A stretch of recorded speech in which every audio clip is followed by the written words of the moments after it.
on the news. My nephew is alive, and he is healing. A teen is recovering from being shot in the head after ringing a doorbell. Now his attacker is dealing with serious charges. Also, God has been very good to this old guy, really. you can't keep a good deacon down. Why? Despite being 90 years old, John Flannery isn't quite ready to retire yet. A biblical discovery, the hidden Bible text that researchers found, which is 1,500 years old. Plus, why they were so surprised to find out a baby girl was joining the family. I'm Christine Persichetti. Currents News starts right now.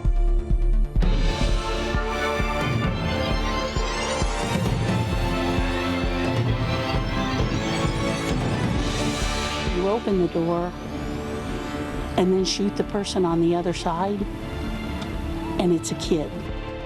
A community venting their anger after a teen was shot for knocking on the wrong door. The 16-year-old black victim is recovering tonight, while the 84-year-old white suspect is facing serious charges. The teen went to the wrong address to pick up his brothers, and he was greeted by a gunshot. Currents News' Andy Madison has more. The defendant, Andrew D. Lester, is charged with the Class A felony of assault in the first degree. The defendant is charged with armed criminal action. 2 felony counts filed after a black teenager is shot and seriously wounded in Kansas City, Missouri. I can tell you there was a racial component to the case. It was on April 13th when 16-year-old Ralph Yarl intended to pick up his younger siblings and rang the doorbell at 115th Street instead of 115th Terrace. 1 block difference with major consequences. It still, even today, is complete shock that anybody would do that. According to a probable cause statement, Lester told investigators he was scared to death by Yarl's size and his inability to defend himself at age 84. He also told investigators he was in bed when he heard his doorbell ring and grabbed a handgun before answering the door. He stated he believed someone was attempting to break into the house and shot twice through an exterior storm door within a few seconds of opening the main door, a police detective writes in the court document. The fact that you open the door and then shoot the person on the other side, and it's a kid. In an interview with a detective on Friday, Yarl said he pressed a doorbell and waited. He stated the male inside took a long time but finally opened the door holding a firearm. He stated he was immediately shot in the head and fell to the ground. Yarl was shot twice, with bullets striking him in the left forehead and right arm, according to the probable cause statement. My nephew is alive, and he is healing. It is not the story that individual intended for us to tell. Yarl was released from the hospital and is recovering at home. That was Andy Madison reporting. If convicted on assault charges, prosecutors say Lester could go to jail for the rest of his life. Ralph's aunt, Faith Spoonmore, has been very vocal about last week's shooting, and even though her nephew is recovering physically, she says the ordeal has taken an emotional toll on him. There's a major part of Ralph that died on Thursday. What Ralph went through, he lost a part of himself that day. I doubt Ralph is even 170 pounds. Ralph is not even 6 feet. Ralph, when you see Ralph in all of the pictures that you have seen on social media and everywhere else, I don't see how you see fear. She emphasized that the man who allegedly shot her nephew was in no danger whatsoever. The Diocese of Kansas City, St. Joseph, is reaching out to the community after this shooting. Bishop James Johnston Jr. said, quote, "It is beautiful to see how our KC heartland is rallying around Ralph Yarl and his family, refusing to accept that a black teenager could be shot simply for ringing the wrong doorbell. Healthy communities must be founded on the bedrock of charity, respect, and trust rather than fear. Let us pray for Ralph's full recovery as he and his family deal with his serious physical and emotional wounds." A similar incident occurred in upstate New York just 2 days later. A group of friends were in a car that turned into the wrong driveway in a rural town in Washington County.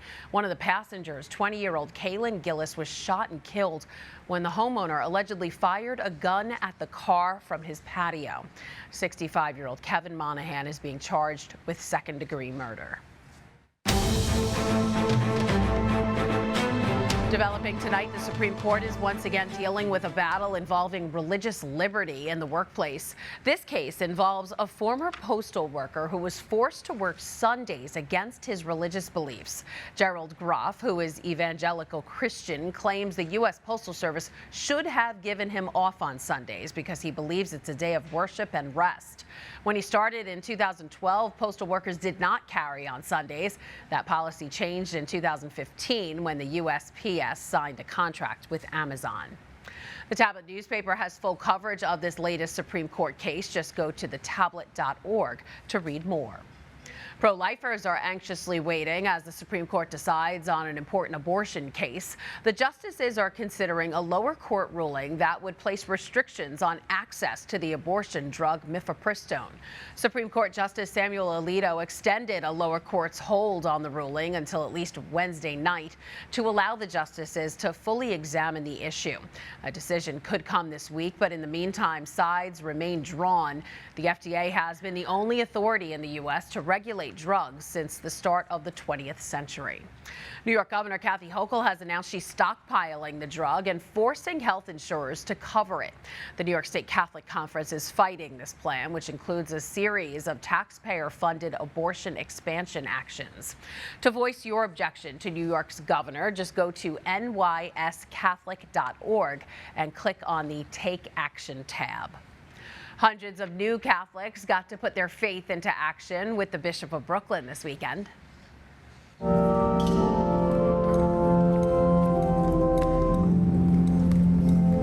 Bishop Robert Brennan blessed and celebrated Mass with the Diocese of Brooklyn's neophytes. They are Catholics who received their sacraments and became fully inducted into the church during the Easter Vigil. The Mass, which was held this year at the Cathedral Basilica of St. James, is a yearly tradition in Brooklyn and Queens to welcome the new faithful. Some 381 adults and children received their sacraments during the Easter Vigil this year. If you or someone you know is interested in becoming a Catholic, just contact your local parish and talk to your pastor. You can find the church closest to you by going to dioceseofbrooklyn.org and clicking on the parish finder in the upper right-hand corner. Maybe your faith journey can be featured and celebrated next year. One Brooklyn man has been helping people find and energize their faith for decades. John Flannery is the oldest permanent deacon in the Diocese of Brooklyn. And as Jessica Easthope found out, this long-serving cleric is excited to continue his work well into the future. John Flannery has lived many different lives. He's been a monk, an Air Force staff sergeant, a social worker, and a fashion designer. But he's never been happier than the day his title It was the best day of my life. became deacon. I have loved it ever since. God has been very good to this old guy, really. Each thing I've done, I've met terrific people who really pointed me in their own way. He joined the Diocese of Brooklyn's second ever class of permanent deacons and was ordained in 1978. As one of the oldest in the diocese today, he's retired, but still comes 3 days a week to help out at masses at Holy Family St. Thomas Aquinas Church in Park Slope. I don't think I've ever been this happy. It's a wonderful parish. The people are great. They put their faith into practice in how they meet people, meet one another. Pastor of Holy Family St. Thomas Aquinas, Father Rafael Perez, says after all this time, and even at 90 years old, Deacon John is still needed. One of the ways in which his ministry is still very much alive and active is his presence to people, just having relationship, talking, letting people talk to him. Father Raphael says the people in the pews look to Deacon John as an example of a life of service. His own journey of faith has been really extraordinary. One of the things that amazes me about him is his capacity for hope, faith, and joy. His life embodies that. But that life hasn't always been easy. Deacon John is a recovering alcoholic. He got sober nearly 30 years ago. Now, in his free time, he makes rosaries. Just like the individual beads, each of his life's experiences have made him who he is today. I never regretted 1 minute the choices I have made. Every step led him here. He has no plans of slowing down and no regrets. Mass is ended. Go in peace to love and serve the Lord. In Park Slope, Jessica Easthope, Current News. Wow, if you ever get a chance to meet Deegan Flannery, settle in for a lifetime of stories exploring faith and Brooklyn. There's a lot more news headed your way. New text found in a pretty old book. Scientists discover a new verse in the Bible. We'll tell you how. Plus, debt ceiling debate. The clock is ticking, but an agreement is hard to come by. And what's another 9 months? One family waits well over a century to welcome a bouncing baby girl.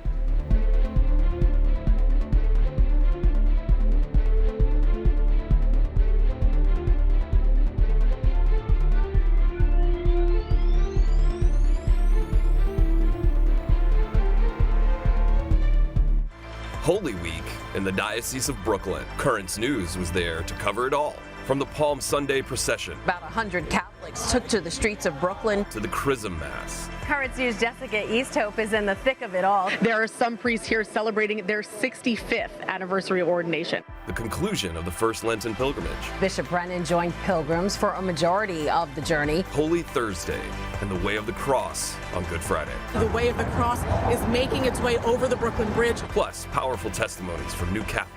I'm blessed to be able to wake up every morning. And a message of hope from Bishop Brennan. Christ is alive. Currents News is there. Happy Easter.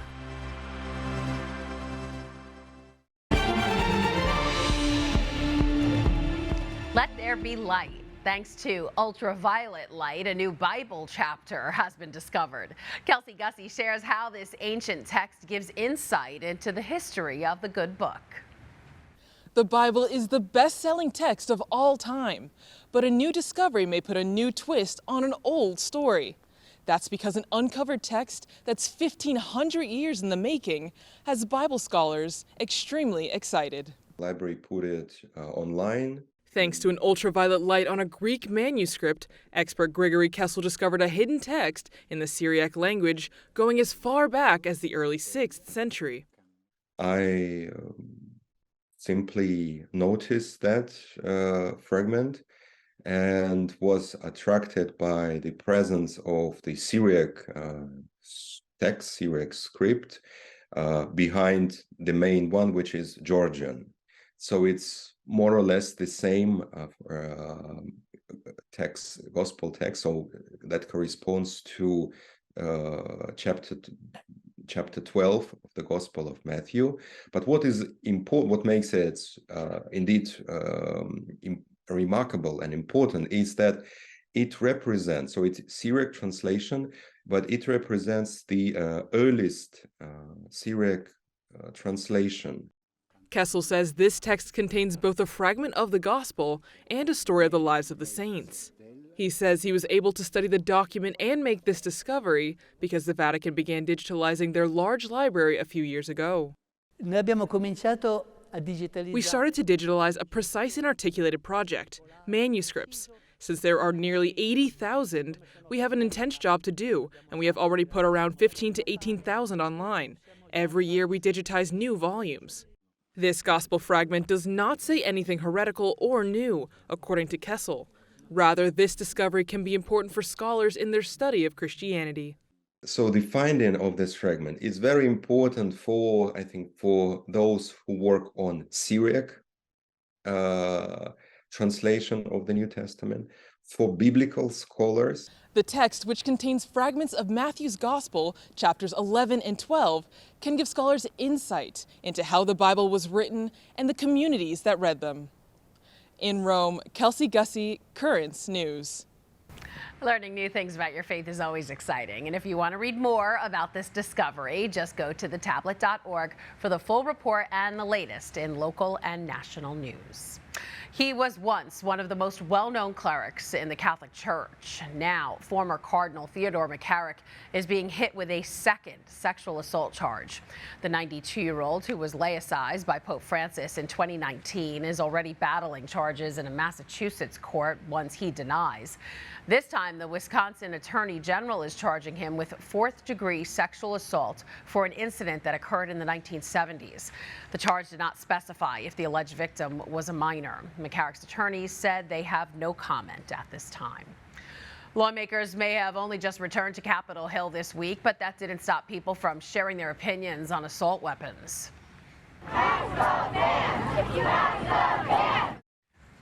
Over 1,000 people marched on Capitol Hill Monday, demanding Congress to ban assault weapons at the federal level and take further steps against gun violence to make sure military-grade weapons remain off streets and out of schools. The founder of March 4th, which is a group looking to ban assault weapons, has a clear message for lawmakers. It's your first day back in session. Please listen to the majority of Americans who want a federal ban on assault weapons now. She went on to say that the move isn't political and that weapons of war do not belong in civilian hands. Another problem facing lawmakers, the need to raise the debt ceiling. As the government is getting closer and closer to maxing out its debt limit, both sides of the aisle are battling out for concessions. We're creating a lot of financial uncertainty. John Lawrence has more. Republican leaders in the House say the U.S. has more than 31 trillion reasons to tighten the purse strings. Our national debt is too high, far too high. And the problem is getting worse, not better. House Speaker Kevin McCarthy previewed a plan that calls for lifting the debt ceiling for 1 year. It'll contain spending cuts and revenue raisers that he says will limit Washington spending, save taxpayers money, and grow the economy. President Biden has maxed out the nation's credit card. He's done it by reckless spending, and here we're going to be rolling out a plan to address that problem. The White House blasted House Republicans in a tweet saying they're, quote, holding the economy hostage by using the debt ceiling as a way to trigger spending cuts. I'll be blunt. If Speaker McCarthy continues in this direction, we are headed to default. During an appearance on Fox News Monday, McCarthy wouldn't say if he had enough votes in the narrowly divided chamber to raise the debt limit. Now, while there's no official date as for when the U.S. could possibly default if the debt ceiling isn't boosted, officials say it could happen within months. Republicans should work with Democrats in good faith to avoid default together, just as we did under President Trump. Just as what President Reagan talked about. No blackmail. No brinksmanship, no default. I'm John Lawrence reporting. Still to come on Currents News, truly a bundle of joy. The family that welcomed a baby girl for the first time in many generations. Do you have a story idea or want to share a tip? Email us at newstips@desalesmedia.org or call our 24-hour number, 718-517-3122. We'll be right back.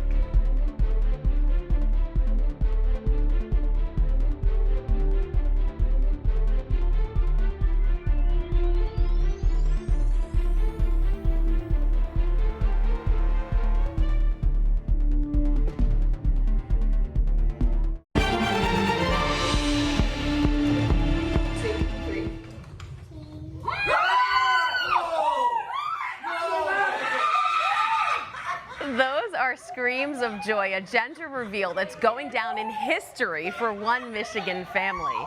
You see, when they bit into those cookies, they saw pink. And while baby girls are born every day, that's not the case for the Clarks. That's because this little princess is the first girl to be born on Dad's side of the family, and get this, more than 130 years. The last time a girl was born in the Clark family was in 1885. I love it. So needless to say, the family is overjoyed, and we're excited because Mom and Dad, Andrew and Carolyn Clark, are joining us now. Congratulations, and they brought the baby. Yay. How are you guys? Good. Thanks for having us. So happy to have you here. This is an amazing story. I can't believe no girls for more than a century. And Carolyn, I hear you didn't believe the story at first either, right? Right, yeah, I did not believe him when we were dating. We were talking about, how many kids we wanted, and I just mentioned, that I wanted a girl and a boy at some point, and he made a comment like, "Oh, we don't have girls in my family," which I was very shocked to hear, and I didn't believe him. So I had to ask his parents to get confirmation that what he's telling me is true, and they said yes, it has. Their family has not had a girl in their direct line in over 130 years. So I was super shocked, and I was mentally preparing myself to just be a boy mom based on history. Well, I love that. We don't have girls. And now I know you already have a 4-year-old son. I know you also didn't have an easy time getting pregnant with your second child. So I'm sure what gender the baby was probably wasn't on the top of the list when you said your prayers, was it? No, it was not. Yeah, at that point, we kind of agreed we didn't care either way. We just wanted a healthy pregnancy, a healthy baby at the end. So if it had been a boy, we would have been just as excited. Absolutely. And then you do have the girl. So did this whole experience maybe strengthen your faith in God? Yeah, I think so. I think it's easy to start doubting and to get angry, and through the whole process, just leaning on each other and just reaching back out to God, I think really strengthened the relationship, not only together, but in Christ himself. So. And I love that you had that gender reveal party, you know, keeping hope alive after more than 130 years of boys. So tell me, talk about how the gender was revealed and what your reaction was and everybody else's. I mean, we saw the video, but what was everybody saying? Yeah, so we, my cousin made the cookies, and it was a surprise to us. We found out with just a small group of family and friends, and I think we were expecting to see blue like previous years, and history has proven itself. So when we bit into it, I think we were just in shock, just almost staring at the cookie in disbelief. And I know that she's only a month old, but has she been really spoiled since she is the only girl in the family now? Oh yeah, I mean, she was spoiled before she even came. We got lots of gifts from family, friends, and coworkers and clients and things like that. So she is definitely spoiled, and I'm sure she will continue to be spoiled from here on out. So I'm curious about names because I am a boy mom. I have 3 boys, and each time I had a girl name ready to go, and you know, God didn't want me to have a girl. So did you think of girl names before you found out you were actually having a girl? No. I think we talked about boy names, and we had boy names ready, just never expecting to have a girl or have to think about girl names. So it was a pleasant surprise, but that was a challenge. We like different names. And what about, so I know her name is Audrey. Is that a family name? Is that just a name that you liked? How did you come to Audrey? Yeah, it is not a family name. We did look at Andrew's side of the family just to see if there was a girl name that we liked. There was a few that I liked, but Andrew did not. So we obviously didn't choose one of those. And Audrey, we just happened to stumble upon. I honestly don't remember where I saw it, and I just thought it was a really pretty name that wasn't super popular, but easy to pronounce and spell. And the meaning also behind it was noble strength, which this whole time we, found that to be pretty accurate. So we think it fits her perfectly. I love it. And now, what did Big Brother think when he found out he was getting a baby sister? He was ecstatic. Yeah. Through the whole pregnancy, Carolyn kept asking him. Oh, I know. Carolyn kept asking him, like, "Oh, do you want a brother? Do you want a sister?" And he kept saying, "I want a sister. I want a sister." So. Well, I love that, and I love how she's trying to get involved in this interview now. Andrew and Carolyn Clark, thank you so much for joining us, and congrats again. Thank you for having us. And that is Currents News. I'm Christine Persichetti. Thank you for joining us because we are putting your faith in the news. Hope to see you again next time.